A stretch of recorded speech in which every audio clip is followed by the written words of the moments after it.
Good evening, good evening, good evening. Today is still Tuesday, November 11th, 2025. Back with another episode. Thank y'all for tuning in. I really appreciate it. It's almost Thanksgiving, y'all. November 11th. We got like 2 weeks till Thanksgiving. And most of us, I know myself, having to search for things to be thankful for. It's not easy. But times like this, you have to count your blessings. Thanksgiving coming up means you give thanks for what you have, which for a lot of us is not much. But still, be thankful for that.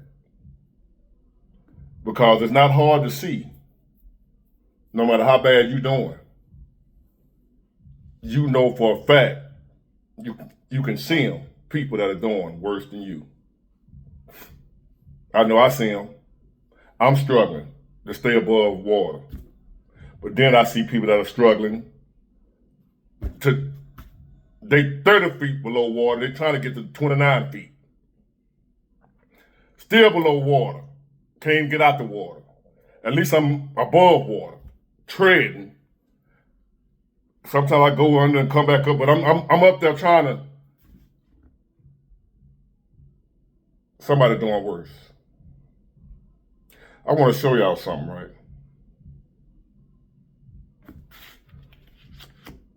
We just had the Democrats shut down, claiming they were fighting for health care and what have you, for the American people.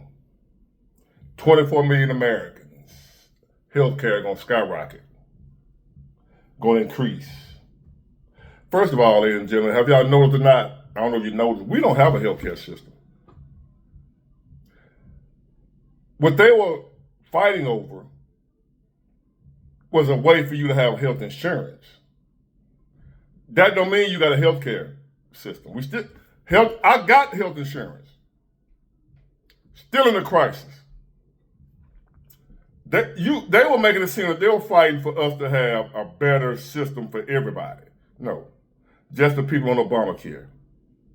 They were fighting for their premiums to be low. What they have to pay a month. That's all they were fighting for. They wasn't fighting for better doctors, better health care, better services, nothing. All they was fighting for was for you to afford to pay for this worthless insurance. Just a way for you to pay for insurance. They're not improving our healthcare system. Just trying to throw in a few dollars to help you pay for the bullshit insurance. Let me show y'all something, if you can see this real clear.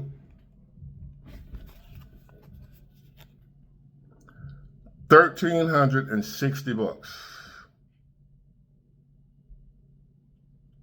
Beginning January the 1st, your estimated monthly premium will be $1,360.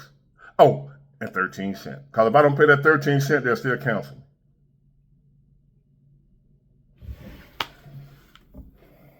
That's just for me and one child. Not a family of 4 or 5. Me, one child. When you got bad news coming, then I go open the mail. Boom, there that is. I was crying about $1,200. Do y'all get it now? Hold on, man. Do you know how broke that society is for you to have, if you have $4,000, you are considered richer than 50%, half of America? Golly. That means people can't even live paycheck to paycheck really then. That's what that's telling me. You know what I'm saying? If you mean to tell me people cannot save up to $4,000, that means people is out here just can't even. This is hard to explain right here because it just seeing this alone just let you know that this is some bullshit. It lets you know that these companies need to up the pay. The consumers and all of them need to lower the pay. You know what I'm saying? We need to reverse some shit around here. They'll let you know that we are living to die. That's all we do. We living to die right here, man. Cause ain't no way you working. We got to work every day to pay bills, and we all know can't nobody save not a dime no more. Can't even buy groceries. Everything that went up, gas, everything that went up. So if you got $5,000, that might make you 60% richer than the rest of the world. You mean than the United States and all that shit. Whew. Man, we cooked, y'all. We cooked. America used to be the place that poor people from poor countries around the world, which may not have been poor, but just was considered poorer than America. America used to be the place that they would run to for a better life. Now America is a place where Americans are trying to run from for a better life. We have Americans moving to Thailand, moving to Mexico. While Mexicans running over here, we got Americans running over there. Somebody didn't get them the memo, the people that are still trying to escape here. You got a rude awakening coming for you once you get here. Oh, except the government gonna take care of you. But other than that, you got a rude awakening. Now, as we sit in America for years, looking at other countries and thought, damn, I wouldn't want to live there. But guess what? Without even moving, you live there now. You know them third world shithole countries that you said you didn't want to move to, you wouldn't dare move over there, you don't want to live there. You live there now without moving. You didn't pack up a moving van. You didn't board a flight, a bus, a boat to move to one of them third world countries. You didn't do none of that. All you did was wake up one day in America. You went from living in luxury or one of the best countries in the world to now you in poverty. Didn't have to move. Stay right where you was. So,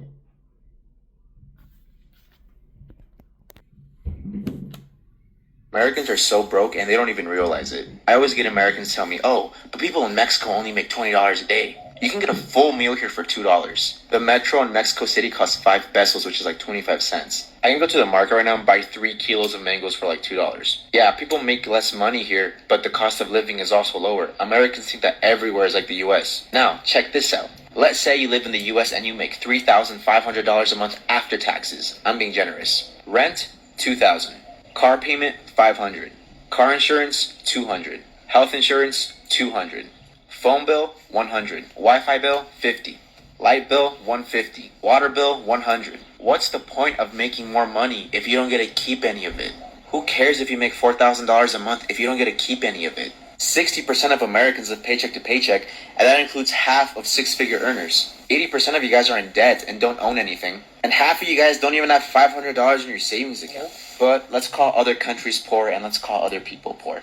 Living paycheck to paycheck your whole life and being in debt your whole life should be considered poverty, but it's not. And I know this is going to hurt a lot of Americans, but it's the truth. The US system wants you to spend every waking moment of your life working and paying into a system that will never benefit you. Slaving away your whole life just to be retired for a measly 10 years. At least here in Mexico, we own our things. We own our houses. We own our cars. We're not in debt. But anyways, that's a story for another day. I don't know if leaving the country, I never thought I'd say this. And I may be wrong for saying it, because there's a lot more to go into it than just move to another country and then you'll be okay. But there's other things to consider. Where you gonna work? What you gonna do? You gotta learn a whole new culture. Can you move to another country?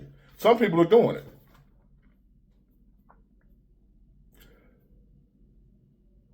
My solution is escape to the country, if you can. Everybody's not gonna make it.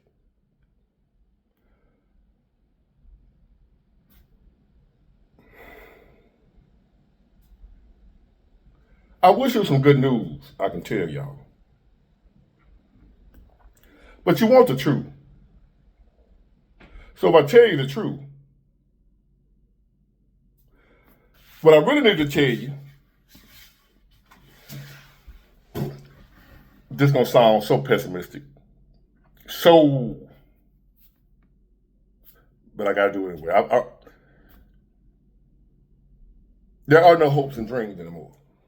Stop hoping and dreaming. If you somebody still hoping and dreaming, I hate to be a dream killer, but unless your dream is to survive each day, you're wasting your time dreaming about anything else. I'm 53 years old. And nowadays, unless you get rich, unless you already have one,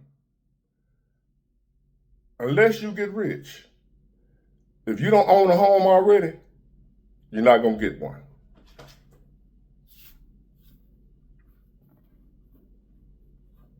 Now, there may be some exceptions, but overall, we can't afford the average rent.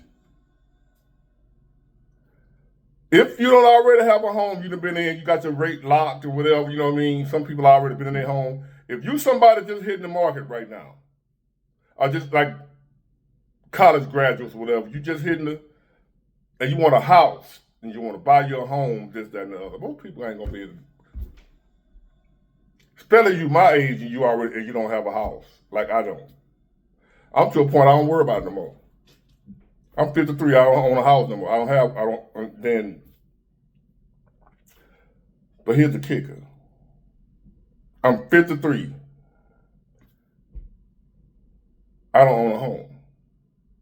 Y'all remember that saying we've been saying for a while? You will own nothing and be happy about it. To be honest, from what I'm hearing and what I'm seeing and what I'm experiencing, and the people that are calling me for help because they're about to lose their home, you will own nothing and be happy about it.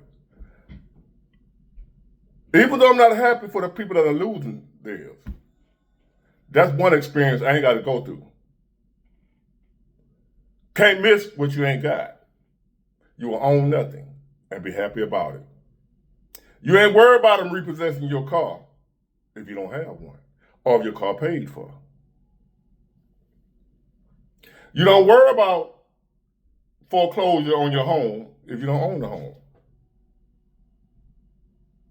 I know that sounds crazy, but now it's starting to make sense to me what they mean when they say you will own nothing and be happy about it. Owning something gonna be so stressful, or trying to own something. I'm trying to get my business going. I'm trying to do this. I'm trying to do that. And they done fixed it where that shit is impossible. But people like me refusing to give up. And the writing on the wall, like, you probably need to give up. This is bigger than you. Bigger than me. Hold on. $1,000. Rent $220 per month. Just look at these prices. So based on that, they're saying that the average income should be what, $84,000 now? So that means that in America can't even afford to live anymore. This 1976 cost of living, the average income was $16,000. A home was $43,000. New car, $5,000. Rent $220 per month. Just look at these prices. So based on that, they're saying that the average income should be what, $84,000 now? So that means that with $240,000, I should be able to buy a new house. It's not possible. And also the average income is not $84,000. You know, most people are making way less than that. $30,000, $40,000, $50,000, $60,000, but it's not $84,000. And based on this, I should be able to get a new car. That's what? It says it would be like $5,000. So if my income is $80,000, a new car should be like $20,000, which most of the time they also are not. I mean, unless you're getting a value car. Also, if we're looking at this, your rent for the year should only be 15% of $6,000, which would be about $2,000 something dollars, which our rent is not 15% per year. It's like 30 or 40% per month. So yeah, something is definitely wrong. New car, nothing is adding up. So basically, we're not making. In the Bible, it talks about when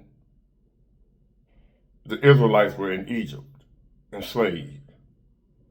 And Pharaoh ordered them to do the impossible.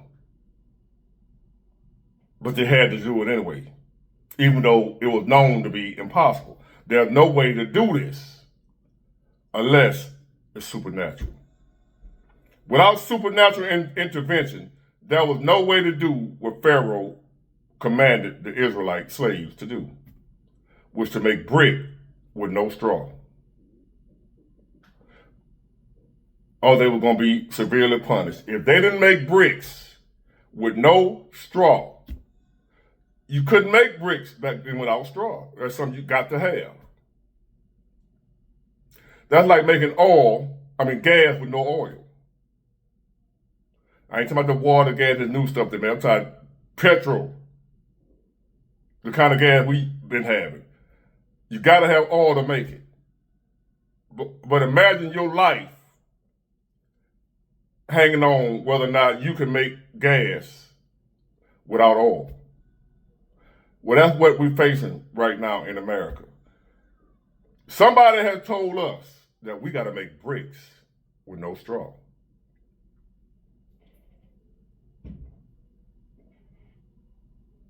You don't feel like that? You don't feel like you're being asked to do the impossible. You're being asked to pay bills, responsibilities, a cost of living that you don't have the money for and no way to make it. There's nobody out here paying enough for millions of people to be able to keep up. Yes, you have rich people. Yes, you got some doctors or whatever that's making high six figures. That's like 5% of the population. The majority of people in America right now are making bricks with no straw, are trying to do the impossible. You're trying to pay a $2,500 a month rent, and you only got $1,500. You can't pay $2,500 if you only got $1,500. And this is the dilemma we face in each and every month, the majority of Americans. Having to see who not getting paid this month. Not who gonna get paid, but who not getting paid. Somebody not getting paid this month. I'm getting calls from people needing to borrow money to keep from losing their home. And yet, I was tripping because I don't own a home. I don't have one. I'm not in a position to be buying one. And I got people that are in position, that are actually in the home, about to lose their damn minds because they're about to lose their home. And they have nowhere else to go. We're making bricks with no straw.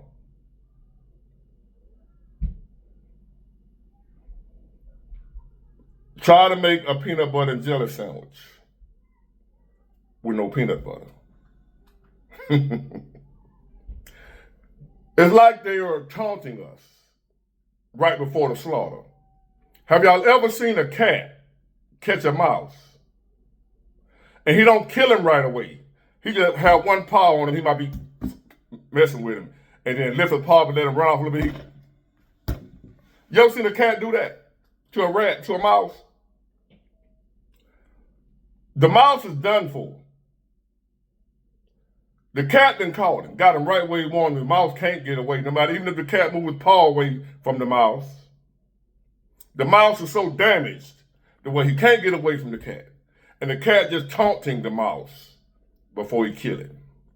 He'll let him up and the mouse the cat will hit him again, put a paw down. I was like, man, that is low down.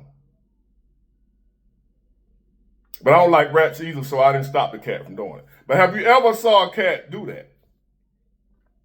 That's what society, the powers that be, the elite or whatever, are doing to us right now. They're teasing us, taunting us right before we die.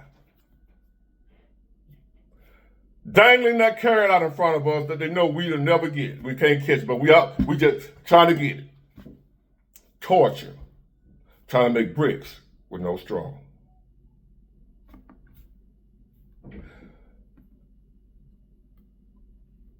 And there's no help in sight. Unless you get supernatural help, there's no help in sight. Again, this don't speak for everybody. This is not all, but the majority, which is damn near all. In America right now, you got immigrants going back on their own. You got Americans flying to countries that have less than us, just to be able to afford to live. They're asking us to pay bills that somebody with 6 figures will be struggling to pay. You making $40,000, and there's nothing. There's no possible way for us to. It is impossible. There's no possible way for us to continue on like we're going. It can't happen. We cannot let this sink in. What we are dealing, that's why I tell y'all to get prepared, get your everything, get ready. Because there is we gotta do that. We gotta butt heads. It's gotta come to got to. Let me repeat this again. I want y'all to understand, listen, and listen well. There is nobody coming to fix it. We heading on this path. No turning back now. There is no great president coming. None of that. We're heading for this. I'm telling you to be ready for that. That is our only option. We have no other options. No voting. You can pray. You can do whatever you want to do. I'm telling your ass to be prepared, because ain't none of that shit gonna work on its own. We got to do something. We gonna have to do something, and voting ain't it. I'm not gonna say what it is. I ain't trying to get in no trouble, no more trouble than I'm already in. We cannot, and I repeat, we cannot and will not be able to go on in this direction. We can't. Something drastic has to be done. What? I don't know. And if I did, well, yes I do, but I ain't gonna say it on here. We can't go on like this. The wages ain't going up. They're not gonna raise the wages. They're gonna continue to raise the prices. We're already struggling with the prices where they at now, and they steady going up. We gonna have to look through our history. I'm a historian. Study history. Every revolution, every revolt, it was about what we're dealing with right now. Every last one of them. Go research them. Every revolution was based on the people being squeezed to death by the rulers. Every revolution. And if the people didn't rebel, didn't revolt, in unity, then nothing changed. Keep that in mind while we divided or whatever. When we don't reach the point where it has to be a revolution.